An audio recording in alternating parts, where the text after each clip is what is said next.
Hi everyone, this is Heather Lawton from the Flourish.Academy. This is episode 462. 462? It's hey, insane. That's way too 462 episodes. I know. I'm Robbie. I'm from YM Camera. Yes, I'm here in the store today, and I have a question for you. All right, so Heather called me up and she said, I want an off-the-cuff, honest, genuine reaction. What is your question? So I didn't prep him. I didn't prep tell me at all. This is awesome. And the reason is I got this question the other day, and I thought I need to defer to you because you have more experience. Okay.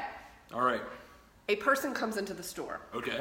And they are newer-ish to photography. Okay. They don't have a camera. Are they going to be shooting professionally or anything like that? Or may get into it or something like that? They don't know. Okay. So they're like, I knew you were going to do, like, you ask questions. I know. Yeah. So this person walks in, and they're like, hey, I want to get a new camera. And I'm not sure, I did a little bit of research, and I'm not sure if I should go with a DSLR or a mirrorless.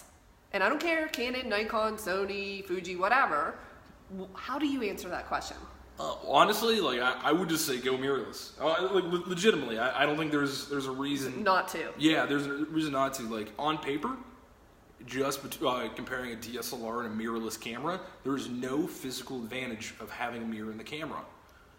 But I mean, obviously that come with subsets. DSLRs have hundreds of lenses. If I sell you a Nikon or a Canon, you're gonna have cheap lenses. Right. But you know, like you don't go into the dealership and want a Mercedes and want something from 5 years ago. You want the future. Yeah, you know what I mean? Right. Mirrorless is the future. Mirrorless is where the market's at, where it's going. Look at Nikon, look at Canon, look at Sony. Where's all the R&D going towards mirrorless? I don't want to say the past. I want to say the future.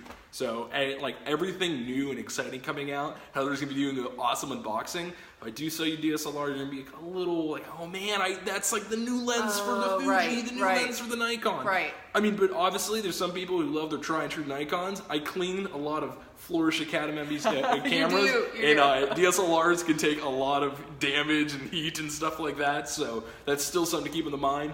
But if someone comes in, hey, I want to get into it, I'm an enthusiast or a hobbyist, I want better photos of my kids, I want to get into landscape photography, the promos are good on mirrorless, and that's where I'm usually going to show. I'm obviously going to put a DSLR in their hand and see if they like it. A lot of the times, as soon as you see an electronic viewfinder, you're done. They love that. You want that. Yeah, because you can see what you're gonna cool. get. Yeah, I wish I had that starting out. I know. Like imagine teaching your students like, hey, so much faster. This is underexposed, this is overexposed. Yeah. So. I've said the learning curve is a lot lower. It's much easier to learn photography right now because you can see what you're gonna get. You can study the settings, you can see what your shutter speed, ISO, everything is, and then you can make adjustments before you take the photo. Right, and but DSLRs right now, they're a D750 is $12.99, so it is a full frame camera for not that much money. So it depends, but most of the time I'm gonna say spend a little bit extra, even if there is an extra. A lot of times there's just good promos, and go with a mirrorless camera. I think I just ran our numbers report. We're selling like 60% to 40%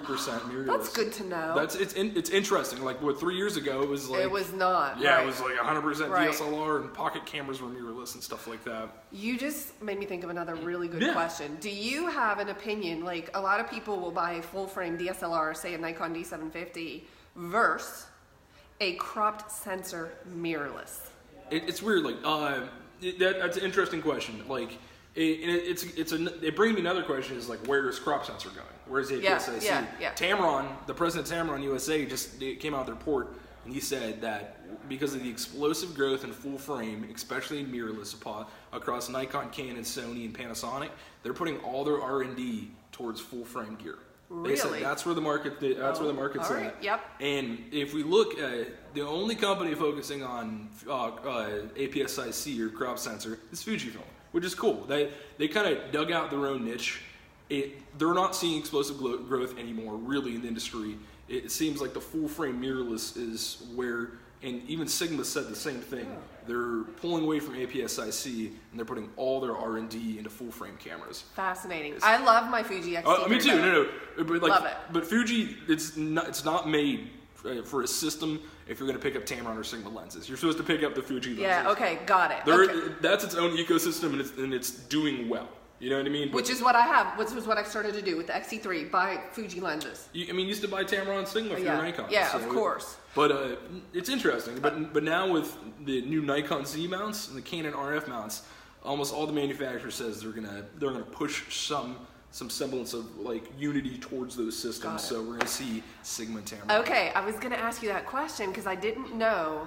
Obviously, you can use your Tamron and Sigma mounts with the adapter, unlike the Nikon, right? Yeah, Nikon Z or Canon. But now you're saying that Tamron and Sigma are going to start producing native lenses for that system? 100%. Interesting. But both companies are chasing full frame mirrorless. Interesting. But it's weird. It's like there's not a there's not a single Tamron lens for like Fuji or Panasonic right now. But and then Sigma, they're going with the new Lumix mount. That's like what they have the. Have you heard of that? The L mount alliance. It's pretty interesting. I don't know this stuff. That's why I need to bring you in. I don't know. I don't know. So it's interesting. I think mirrorless is the future.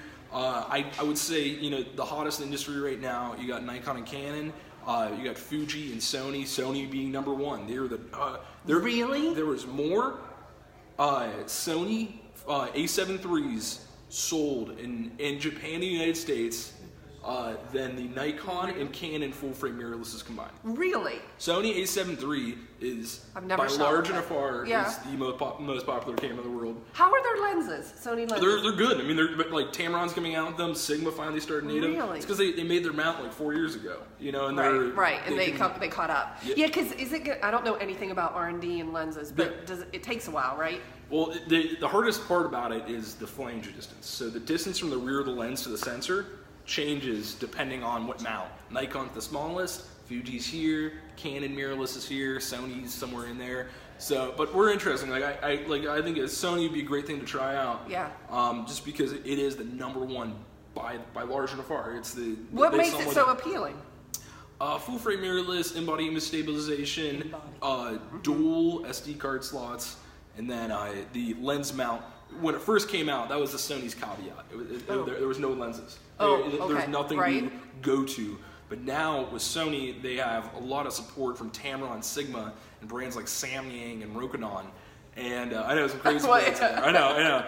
And then the adaptability, all the adapters are already out there. And the battery life, they've improved from the A7 I and A7 II. A7 III is probably the best all-arounder in the store. Is that the most recent iteration? Yeah, it's $2,000 body only, so very standard 24 megapixel. Yeah. That's like the go-to. That's the competitor to the XT3, the Nikon Z6, the Canon EOS R. So they're in the same line. They're in the same line. Okay. All of them are selling well. The Sony just had explosive growth in the past year, and it was really building up to this. It's so interesting to me. Yeah, you wouldn't think. I wouldn't think. But Sony is hugely where the market's going. Personally, I shoot Nikon mirrorless. I was just about to ask you, what's your favorite? I have Nikon lenses, and 35 is my favorite focal length, and no system besides like Nikon for full frame mirrorless has a good 35-1.8.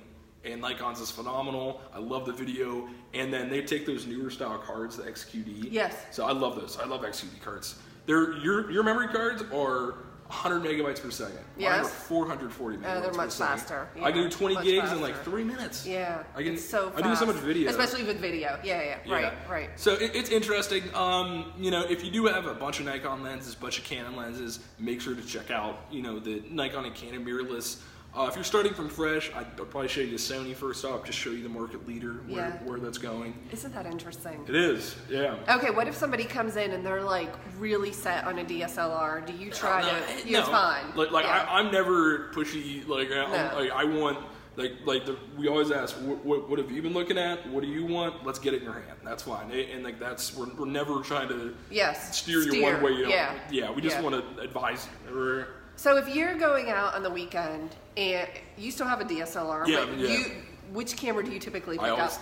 It's just lighter. Like my dad, who has been working here for years and years and years, he just got a mirrorless camera. Did he? What did he get? He went the off the wall, the choice no one, something we don't even stock. He got a Canon EOS M50, their crop sensor mirrorless camera. Okay. I have no idea why, Dad. We're gonna get you something else here pretty soon. When's Father's Day? I gotta figure it out. We'll get him something. June, we'll get him a little month. Fuji or something. But I love my Fuji. Yeah, it's small. It's nice. It's good. And now that I got the 50-140, it seems to me that's what I'm picking up more than my D715 70-200. But the season has just started, so it's a little too early to say. But I've been shooting with it, responsive. I can see what's happening. Right. When you use mirrorless for photos, do you tend to look at the electronic viewfinder or the back of the camera? I love the back of the camera. Do you? I don't know. Yeah. It's fun to compose up here. Yeah. Obviously, if it's sunny out, it's always nice to have the electronic viewfinder.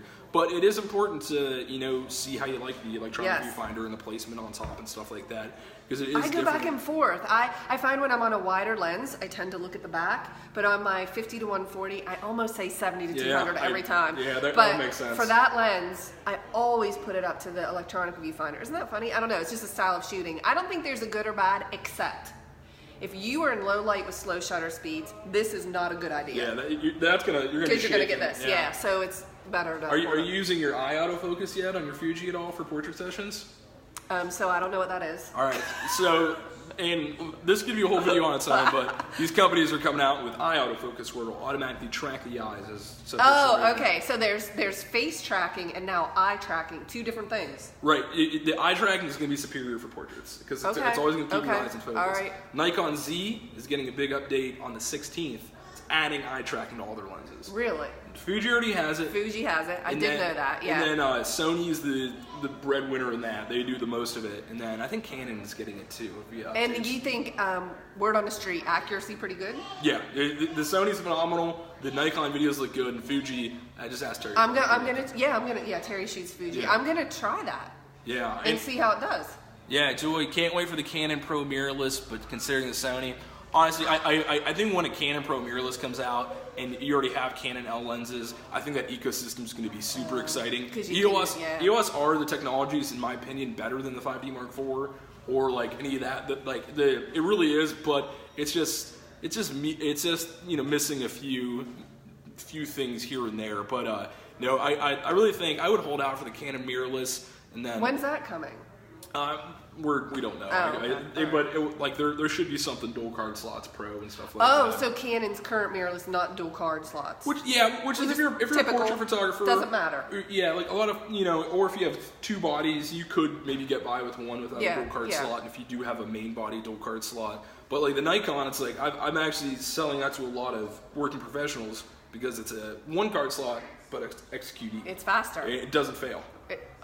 Those things do not fail. Whoa! They've never failed? Their failure rate is like 0.001. It's insane. Really? It's like insanely So no more corrupt cards in theory. In theory, like the SD cards, they're prone to They are. I've had failed all the time. I have too. You can do SanDisk, you can do Lexar, you can do ProMaster, you can do PNY. I think you're gonna have issues with SD cards. Yeah. But not XQD, you say? XQD is like their failure rate's like 0. And they've had, how long have XQD cards been out? A couple years? All right. Oh gosh, Heather. All right, here's a lot of knowledge. So XQD is going away and CFast Express 2.0 is coming in. That's a whole other video if you're a Nikon shooter. It's a very exciting time for memory cards in this world. But I think we just turned this video into a podcast. So that's been a lot of fun. But because the reason I ask is I want to see long term is there really a very super low failure rate? Because if so, that's a big deal between the dual card slots. Because the whole point of having two cards, is failure. Yeah, honestly, the XQD cards, like once you put one in your hand and see, like it's a mini hard drive. Yes. And it's like you can can't solid bend state. down. Solid state. It's like a solid state hard drive. Right. So it's super exciting. Okay. I will say this. The only type of people that really need dual colored slots are wedding photographers. Yeah, wedding. That's my opinion. And by the way, we shot weddings for decades without dual card slots and we were fine. So it's just a luxury to have it, really. But I don't think it's a requirement. Yeah, it's definitely interesting. Like I get some enthusiasts in here and like I need dual card slots. I'm like, you don't. You're gonna be Uncle Bob. You're the Uncle Bob at the wedding. Yeah, I promise you don't need dual card slots. You don't need dual card slots. I guess really the only time I'd say super working professionals, and it seems like these companies understand that, and they're gonna have pro models. Okay, last question about SD cards since we landed here. If somebody comes in or they say like, how often do I need to change out my SD cards or update them? What do you say to that? Honestly, memory is so cheap. It is so freaking. How much was a 100? I actually remember this.